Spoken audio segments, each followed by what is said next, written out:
My name is Anne Spice. My Tlingit name is Anach Gut.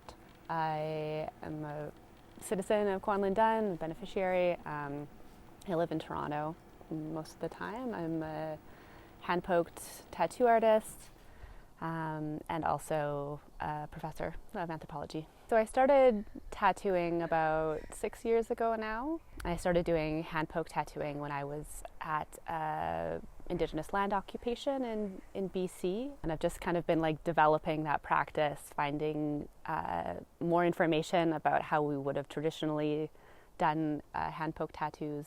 Because tattooing was outlawed as part of the potlatch ban and other colonial laws, practice of tattooing kind of faded for a number of generations. So it's hard to find people who have living memory of tattoos sort of before that wave of colonization happened. There's some accounts that are written down by anthropologists and missionaries with varying degrees of accuracy and of course their own lens on what that practice was about. Mostly they describe it as something that was, ugly and unsightly.